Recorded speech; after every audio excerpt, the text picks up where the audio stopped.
Hello everyone, welcome back to my another video. I hope आप सब बहुत अच्छे होंगे और जोरों शोरों से अपने घर की साफ सफाई में लगे हुए होंगे। दोस्तों, घर की सफाई तो हम हर रोज करते ही हैं, लेकिन दिवाली की सफाई की बात अलग ही होती है। कितना भी घर डेली साफ कर लो, लेकिन दिवाली एक ऐसा त्योहार है जिस टाइम पर हम अपने आप को नहीं रोक सकते घर की सफाई करने से या फिर घर को डेकोरेट करने से। लास्ट वीडियो में मैंने आप लोगों के साथ शेयर किया था कि अभी रिसेंटली हमने घर शिफ्ट किया है और इसका जो किचन है गंदा तो था ही, साथ के साथ हॉल में कुछ काम पेंडिंग था जो करने के बाद किचन और ज्यादा ही गंदा हो गया। फर्स्ट पार्ट को आप लोगों ने बहुत सारा प्यार दिया, उसके लिए दिल से थैंक यू। आज मैं आप लोगों के साथ सेकंड पार्ट का वीडियो शेयर करने जा रही हूँ जो आप लोगों के लिए काफी यूजफुल। लेकिन उससे पहले कुछ ऐसी चीजें मैं आप लोगों के साथ शेयर करूंगी जिसे अगर आप अपने किचन में ऐड करते हैं तो आपके किचन की शोभा ही बढ़ जाएगी। मेरे पास आप ये 3 का सेट में कंटेनर देख रहे हैं जो मैंने मीशो से परचेज किया है और यकीन मानिए ये बहुत ही यूजफुल है। ऐसी कुछ सब्जियां होती है पत्तेदार जिसे हमें 2-3 बार वॉश करना पड़ता है, तो उसे वॉश करने के लिए ये जो बर्तन है काफी यूजफुल है। 3 के सेट में आता है, नीचे एक भगोना सा होता है, उसके ऊपर एक जाली नुमा एक और भगोना होता है और उसके ऊपर एक ग्रेटर दिया हुआ रहता है जिसमें आप सब्जी को ग्रेट भी कर सकते हैं या फिर जैसे पकौड़ी वगैरह बनाने के लिए हमें गोल शेप अगर देना होता है तो वो भी कट कर सकते हैं। यहाँ पर मैंने इस बर्तन में साग को धोया है और पानी को ड्रेन होने के लिए इस तरीके से रख दिया है। थोड़ी देर में सारा जो पानी है वो ड्रेन हो जाएगा और ये ऊपर में जो प्लेट है इसे आप ग्रेटर के रूप में यूज कर सकते हैं। इसका लिंक मैं डिस्क्रिप्शन बॉक्स में दे दूंगी, आप चाहे तो इसे परचेज कर सकते हैं। बहुत ही यूजफुल आइटम है ये, कम समय में और कम मेहनत में पत्तेदार सब्जियों को बहुत अच्छी तरीके से ये वॉश कर देता है।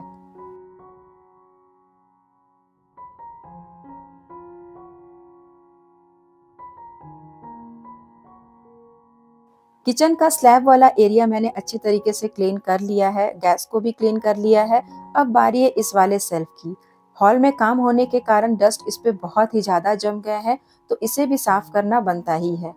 क्या होता है कि हम किचन में ज़्यादा टाइम गुजारते हैं और वहाँ पर अगर चीज़ें गंदी रहती है और ख़ास तौर पे दिवाली के मौके पर, तब हमें अपने आप में बहुत ज़्यादा खराब लगने लगता है या फिर ऐसा लगता है कि फटाफट इसकी सफाई कर दी जाए, तभी किचन में काम करने में हमें मन भी लगता है।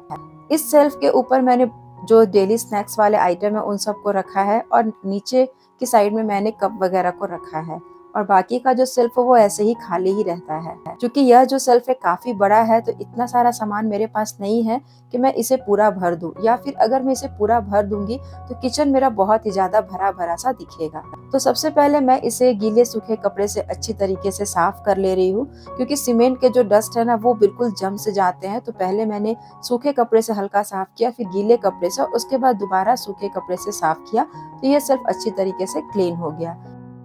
सबसे पहले मैं यहाँ पर अल्युमिनियम फॉइल और बेकिंग पेपर रखूंगी। अल्युमिनियम फॉइल की तो जरूरत कभी कभी पड़ती है तो इसका यूज ज्यादा नहीं होता, लेकिन फिर भी मैं इसे यहाँ पर रखूंगी।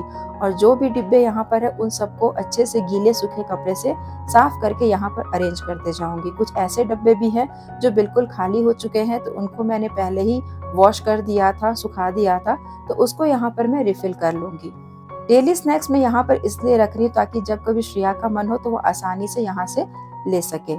यह जो कंटेनर आप देख रहे हैं यह मैंने मीशो से ही परचेज किया है और अपने किचन में रखने से आपका जो किचन है ना काफी सुंदर दिखने लगता है। बिल्कुल अच्छी तरीके से इसे डिजाइन किया गया है और ट्रांसपेरेंट होने की वजह से इसमें रखी हुई चीजें भी आसानी से विजिबल रहती है। आप एक के ऊपर एक स्टैक करके भी इसे रख सकते हैं और यह मुझे 12 के सेट में मिला है। इसकी जो लिड है वो भी काफी अच्छी तरीके से बंद हो जाती है, बिल्कुल भी एयर जाने का कोई चांस नहीं रहता है और इसमें रखी हुई चीजें काफी दिनों तक खराब नहीं होती है। अगर हम अपने किचन के लिए कुछ भी परचेज करते हैं तो ऐसी चीजें परचेज करनी चाहिए जो लॉन्ग लास्टिंग हो और देखने में भी काफी सुंदर लगे। जब हम रेंटेड अपार्टमेंट में रहते हैं तो कांच की चीजों को रखने में थोड़ा डर लगता है, तो हम प्रेफर यही करते हैं कि अच्छी प्लास्टिक का बना हुआ हम कंटेनर लें जो हमारे हेल्थ के लिए बिल्कुल भी नुकसानदायक ना हो। यहाँ पर मैंने सारे कंटेनर को फिल करके रख दिया है और बाकी जो कंटेनर थे वो बिल्कुल खाली थे, तो उन सबको मैंने वॉश करने के लिए रख दिया है। साइड में कुछ सॉस की बोतलें और विनेगर की कुछ बोतलें यहाँ पर मैंने रखी हैं। घर में कुछ एरिया ऐसे होते हैं जिन्हें हम डेली बेसिस पे यूज़ करते हैं, तो धीरे-धीरे वो एरिया ना अनटाइडी हो जाता है। और किचन एक ऐसी जगह है जहाँ पर 3 से 4 टाइम का खाना बनता है, या यूँ कहूँ तो मोस्टली टाइम हमारा किचन में गुज़रता है। तो कई बार किचन भी हमारा बहुत बुरी तरीके से बिखर जाता है।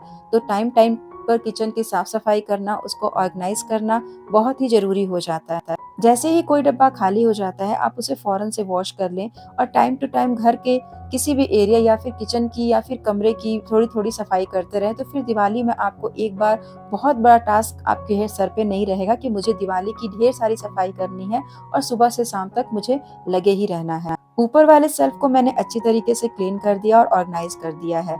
2 डब्बे मैंने रखे थे उसको वॉश करने के लिए सिंक में रख दिया है, और जो डब्बे खाली थे, बिल्कुल गंदे नहीं थे, तो उन सब की सफाई मैंने ऊपर से कर दी है। नीचे वाले शेल्फ पे मैंने एक साइड में कुछ बॉटल्स रखी हैं, जैसे जूस की बॉटल हो गई, चाय की हो गई, या फिर ऐसे श्रेया को दूध देने के लिए एक यूज़ करती वो है। इसके बाद मैंने सारे कप को जो काँच वाले हैं उनको अरेंज करके यहाँ पर रखा, और एक साइड में मैंने जितनी भी अचार थी, अचार की शीशियाँ थी, उन सबको अच्छी तरीके से वाइप किया, गीले कपड़े से, फिर सूखे कपड़े से साफ करके यहाँ पर रख दिया। मतलब नीचे वाले शेल्फ पे सारी काँच की जो चीज़ें हैं उन सबको मैंने यहाँ पर रखा है। हॉल में जो काम चल रहा था ना, उसकी वजह से यहाँ पर बहुत ही ज़्यादा डस्ट हो गई है, और क्लीनिंग भी मुझे कुछ ज़्यादा ही यहाँ पर करनी पड़ रही है। एक अचार की जो डिब्बी थी जो मैं इंडिया से लेकर आई थी, उसको मैंने अभी तक ओपन ही नहीं किया। जब भी हम अचार बाहर कहीं लेकर के जाते हैं तो लीक होने का सबसे ज़्यादा खतरा रहता है। तो यहाँ पर मैं आपको एक ट्रिक बताती हूँ, अगर आपको अचार कैरी करना है अपने साथ ट्रैवलिंग में, तो सबसे पहले आप उसका जितना भी ऑयल है उसे हटा दें, और किसी भी प्लास्टिक की डब्बी में आप उसे लेकर के ट्रैवलिंग करें। ऊपर की साइड में जो स्लिंग फिल्म होती है उसे अच्छी तरीके से कवर कर दें, फिर सेलो टेप से चारों तरफ से आप कवर कर देंगे तो उसमें से ज़रा सा भी ऑयल नहीं गिरेगा। वैसे तो ऑयल पहले ही मैंने निकाल दिया था, लेकिन फिर भी कई बार ना ऑयल की कुछ मात्रा उसमें रह ही जाती है। लेकिन इस तरीके से अगर आप पैकिंग करके ट्रैवलिंग में अचार को ले आएँगे तो कहीं से भी ऑयल गिरने का कोई चांस नहीं रहेगा। सारी अचार की शीशियों को मैंने यहाँ पर अच्छी तरीके से वाइप कर दिया, क्योंकि उसमें तेल का अंश रहता है तो उसपे भी चिकनाहट जम ही जाती है, और यहाँ पर अच्छे तरीके से रख दिया ताकि जिसे भी कोई भी अचार अगर खाने का मन हो तो वो यहाँ से आसानी से ले सके। तो इस तरीके से थोड़ा-थोड़ा एरिया लेकर के मैंने अपने किचन को बहुत ही अच्छी तरीके से क्लीन भी कर लिया है और ऑर्गनाइज़ भी कर लिया है। किचन चाहे कैसा भी हो, छोटा हो, बड़ा हो, बस सामान रखने का तरीका आपको आना चाहिए। छोटे से छोटे किचन में भी अगर हम सामान को अच्छी तरीके से ऑर्गनाइज़ करके रखेंगे, तो वो हमारा जो किचन है, क्लटर नहीं दिखेगा। अभी थोड़ी-थोड़ी किचन की सफाई मेरी बाकी है, जैसे कि कबर्ड के जो भी हैंडल्स वगैरह हैं, उन सबको क्लीन करना। तो नेक्स्ट वीडियो में ये सारी चीज़ें मैं कवर करने की कोशिश करूँगी, और इस रैक को पूरी तरीके से अरेंज करने के बाद नीचे की तीनों जो शेल्फ है, वो बिल्कुल खाली से हो गए हैं। अभी भी इस शेल्फ में इतनी जगह है कि बहुत सारी चीज़ों को यहाँ पर आसानी से स्टोर किया जा सकेगा। ऊपर के जो भी कबर्ड है उन सबको तो मैंने पहले क्लीन कर दिया है, बस हैंडल्स बाकी है जिनको मैं बाद में क्लीन करूँगी। और एक साइड में मैंने सारी काँच के जो ग्लास है और कप्स हैं, जो अलग-अलग डिज़ाइन के हैं, उन सबको रखा है, और इस शेल्फ में जितने भी सेरेलैक के डब्बे हैं जो खाली हो गए थे, उन सब पर मैंने सामान रखकर नाम लिख दिया, और पीछे की साइड में एक डब्बा मैंने रखा है ताकि पीछे वाले जो डिब्बे हैं वो आसानी से मैं निकाल सकूँ। इस तरीके से अगर खाली डिब्बे का हम यूज़ करके पीछे के डब्बों को हाइट दे देंगे तो सामान निकालने में हमें मुश्किल नहीं होगी। तो मैं मधु अपने इस वीडियो को यहीं पर एंड करती हूँ। आई होप आपको वीडियो पसंद आया होगा, तो वीडियो को लाइक और चैनल को सब्सक्राइब जरूर करें। Bye bye.